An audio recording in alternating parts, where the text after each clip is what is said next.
Hi everyone, welcome to my channel. This is Revealing the Narc, and on this channel we dive deep into the intriguing world of narcissism. I'll often use public figures as examples to illustrate how these behaviors can manifest in real life. If this sounds interesting to you, please like and subscribe, and I should mention, everything I say in this video is my opinion, and any thoughts or theoreticals that I bring up, these are all allegedly. Just one more thing, I want to clarify that I am not a therapist and the content shared on this channel is not intended as professional advice. So let's get into this video. I want to talk about this article titled Prince William's Statement That Angered Prince Harry and Left Meghan Markle in Tears. Prince William and Prince Harry have not been on speaking terms since Harry's dramatic exit from the royal family with Meghan in 2020. This article was published today, October 2024, and I have to tell you, anything that says left Meghan Markle in tears, I need to read about because I don't know how much I trust her tears. Let's see what all this is about. Prince William and his younger brother, Prince Harry, once shared a deep bond, supporting each other through their parents' turbulent divorce and the heartbreaking loss of their mother, Princess Diana. Now the two princes are locked in a bitter feud, with their relationship now non-existent as they pursue separate lives on opposite sides of the Atlantic. I mean, that is if you want to believe that Prince Harry didn't buy that home in Portugal. Personally, I don't think they bought that home in Portugal. I think that was just a major advertisement and they're going to get a kickback from it. But that's my opinion. Let me know in the comments what you think about that.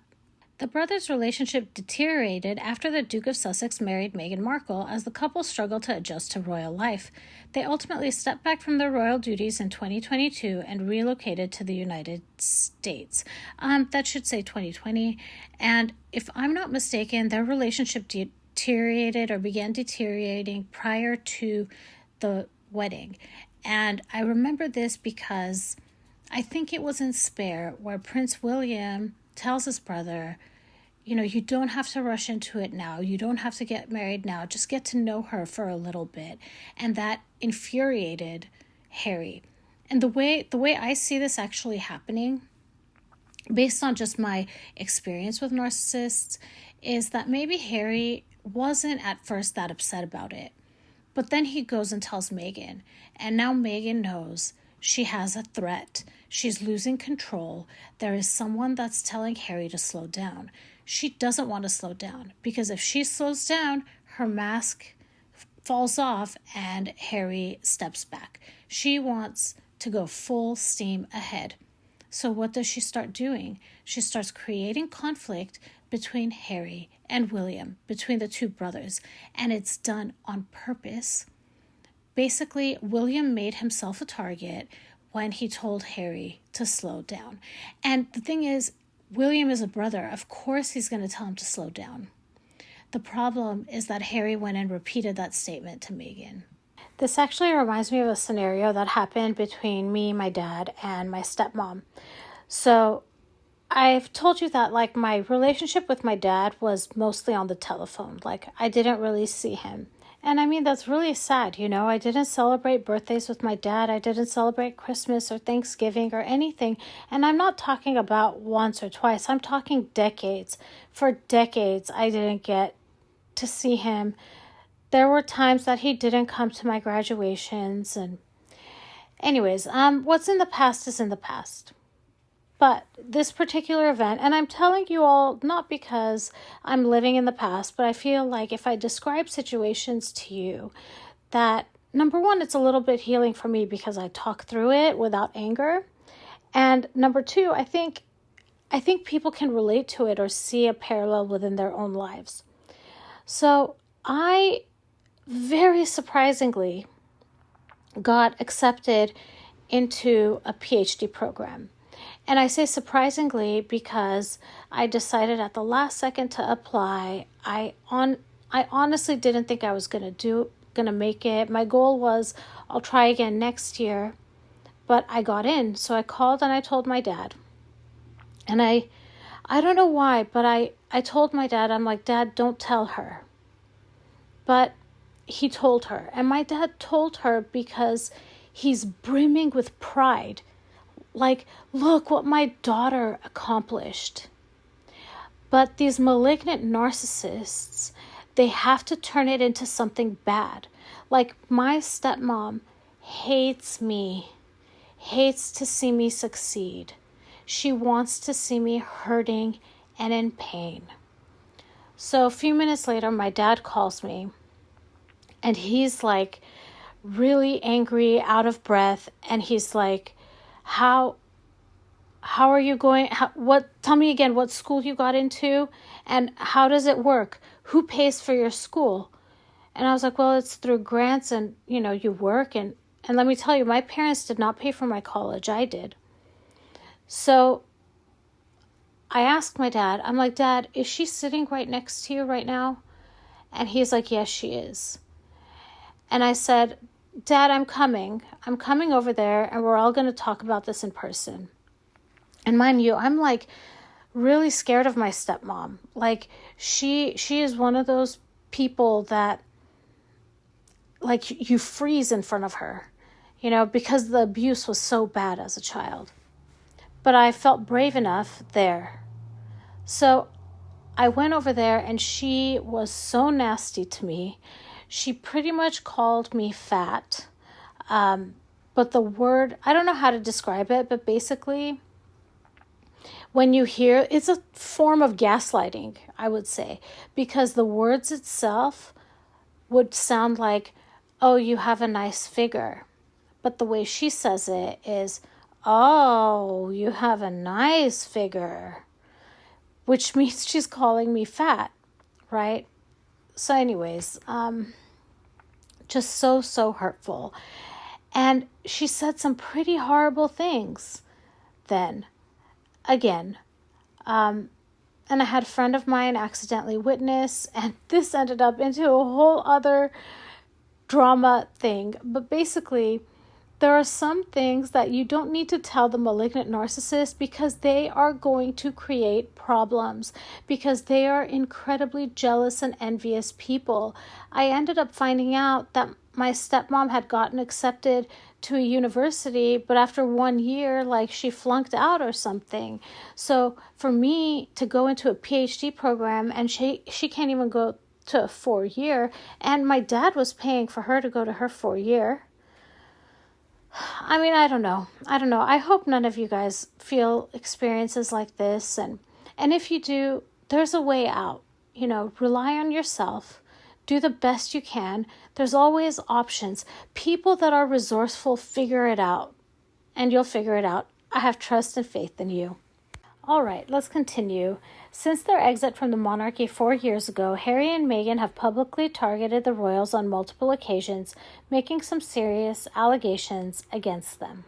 Netflix released a documentary titled Harry and Meghan at the end of 2022, following the life of the pair, navigating their relationship, their troubles with the royal family, and their move to the U.S. Mind you, at the end of 2022, so this would be around, 3 months after the Queen had passed. And this is what I mean about the audacity they have to go to the Queen's funeral and to shed a tear when they know what's about to be released. At one point in the documentary, the couple recount. I'm sorry. There was like a speck on my phone as I'm reading it, and I was like, what in the word is that? Okay, the couple recount an incident involving William that Harry claims to have left him furious and his wife in tears. Here we go, guys. This is where the drama begins. This occurred when the Duke stated that he did not approve a joint palace statement dismissing the bullying allegations and claimed it created a rift between him and his brother. So, we know why William didn't do that. Because at minimum, his wife has seen the bullying happen. So, he is not going to make a false statement about it. In fact, out of everyone, the only one that can't see Meghan's bullying is Harry. Meghan sees her bullying. She knows what she's doing. Harry is blind. The article continues, while clips of the two siblings playing in an old fire truck and newspaper headlines about their feud are shown in episode 5, Harry remarked, I mean, the saddest part of it was this wedge created between me and my brother so that he's now on the institution's side. And I want to pause there. Harry is so manipulated. William is not on the side of the institution. Meghan has told him William is on the side of the institution. William is on the side of truth. And the truth is, Meghan bullied those poor people. And despite knowing that Meghan bullied those people and they had an investigation, they are not releasing the investigation in order to protect Meghan. So despite all of the things that Meghan has done to this family, despite the conflict and chaos she's created between these two brothers who needed each other through their whole life because of what they experienced as children, she just had to blow it all up. She had to, because she didn't want William's influence on Harry. And I get, part of that I understand, right? That's his inheritance. So to some extent, it's already ingrained in him that part of his responsibility is the survivability and the continuation of this institution. If you really think about what Harry is saying here, he's saying, that's his inheritance. He gets the institution. That is all his. Harry feels like an outsider. From his words, anyone that didn't even know him, just reading these words, he feels like an outsider.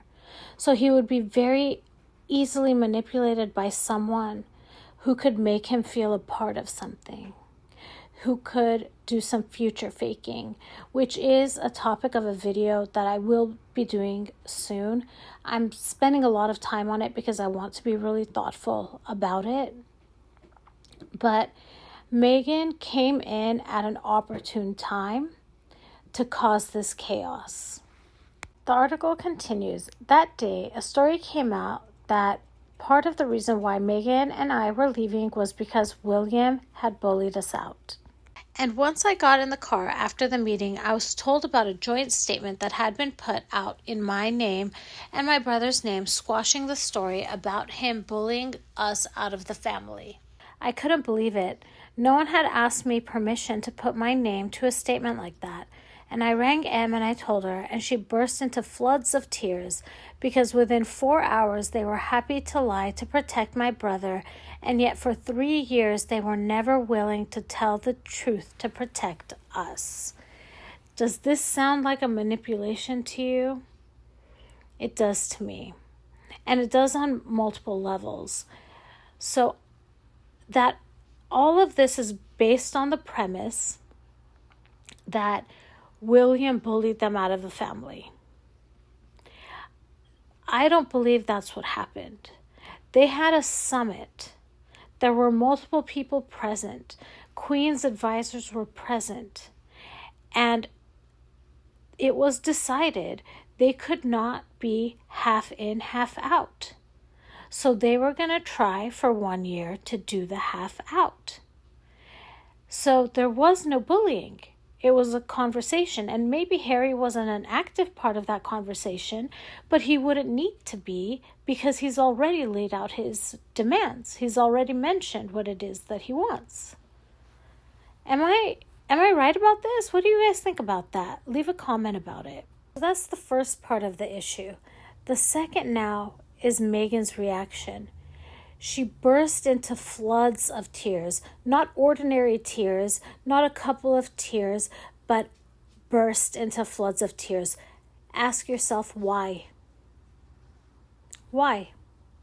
Because she wants to inflame the situation. Because she doesn't want to think about it logically. Because she wants to create chaos. You can almost hear the conversation. Harry, look. They never cared about you. You're the spare. We had serious allegations and people calling all sorts of horrible racist names, and in 3 years they did not stand up for us, but they're standing up for Prince William. That's what's happening behind the scenes. And these are the types of manipulations that happen in narcissistic relationships. The goal is to isolate the person, and it's done just in these ways. Minor conflicts become huge conflicts, and then there's always a seed that's planted, and it gets watered, and it turns into this huge complex thing.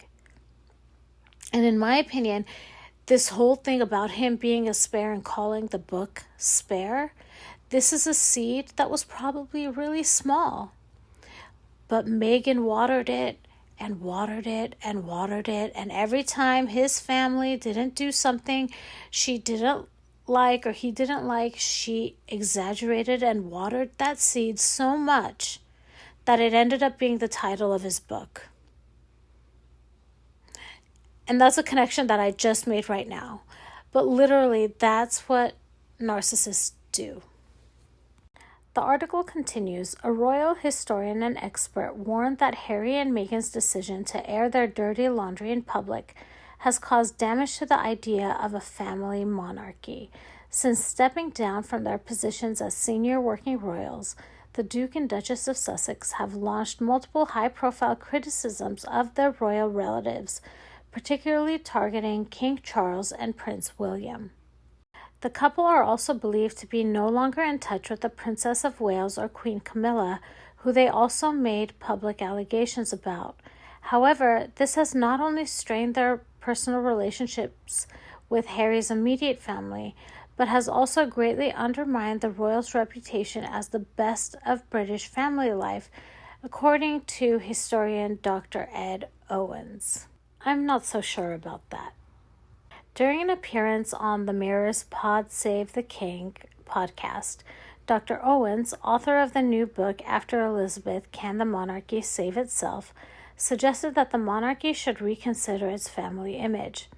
He explained, the story is a slightly tragic one as it has damaged the idea of a family monarchy.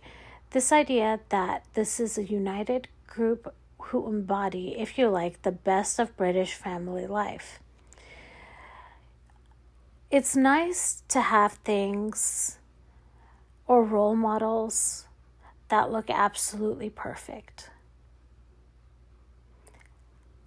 It's also nice to see that other families have conflicts and disagreements and how they resolve disagreements.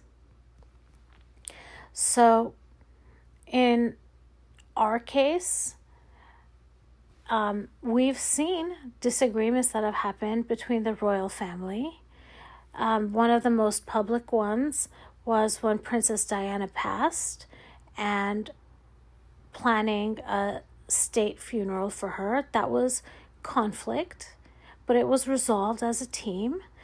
The people that were the stakeholders, Prince Charles at the time and Queen Elizabeth and their advisors, they came to the conclusion that it would be a positive thing to do. And then on the other side, now you have dysfunctional relationships in the form of Harry and Meghan, and we could also say Edward and Wallace. Edward and Wallace, I think, right? And what that shows is there are also tragic misunderstandings, toxic people, and bad things that happened. You can't shelter it because these types of family dynamics, they happen everywhere. Not just to the rich, not just to the poor, not just to the royal family. It happens everywhere. And when you're looking to the royal family as an example for model human life, it needs to be realistic. It needs to have an air of magic to it, which it definitely does.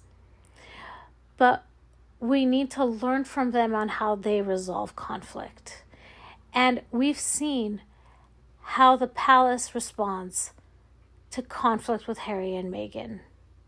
They don't engage. They don't make it worse. They don't add gasoline on the fire. They are waiting for them to calm down, if that ever happens. Okay, the article continues. Originally, King Charles III's reign was going to be based around him being supported by his two trusty lieutenants, William and Harry. I don't know why this made me very emotional. This makes me so sad. How what could have been has become this. It's awful. But when that went so disastrously wrong in early 2020 because of Harry and Meghan's decision to leave Britain, it really put paid to that vision of the family monarchy. And then, of course, we've had the Sussexes airing their dirty laundry in public for the best part of 3 years, and again, it has done much damage to the narrative of happy family life. And it really, really is so sad. This one woman came in and destroyed her husband's life. And this happens, that's why it's so important, the partner that you pick. It is literally a decision that can make or break you. And I'll give another example from my own life. My mom and dad were married, and maybe it wasn't like the best match, but they had been together for decades. They had 2 daughters. My mom one day meets her cousin bumps into her cousin out of nowhere and invites her over. This woman ends up becoming my stepmom. She was married. She had 2 kids also. So they broke up both of those families and they got married. And the woman my dad married, I've told you, is a malignant narcissist. After the divorce and the 2 of them getting married, it had been conflict in our lives until my dad passed away. Honestly. And there would be conflict now if I were to engage with these people, but I no longer allow toxicity into my life. I know my value, and I know that people can't speak to me that way anymore, that maybe I would have accepted that, 1 year ago, 2 years ago, but that's not me anymore. I've been bullied and abused enough. Anyway, so that's why it's important to make sure that whoever you choose is for a lifelong partner and friends and in general, you want to make sure that these are good people. And you do that by just watching their actions. It's as easy as that. Because words are cheap, but actions tell you everything. Okay, everyone, so I'm going to end this video here. I talked a lot of mumbo jumbo, but I hope it was helpful and interesting to you. I would love to know what you all think. Please, if you like this content, like and subscribe, and also share it with your friends. I'm almost at 600 subscribers, and I think I have to have 1,000 subscribers before I can go live. So we are 60% there. It's so exciting. All right, well, I want to thank you all for listening, and I will talk to you all soon. Goodbye.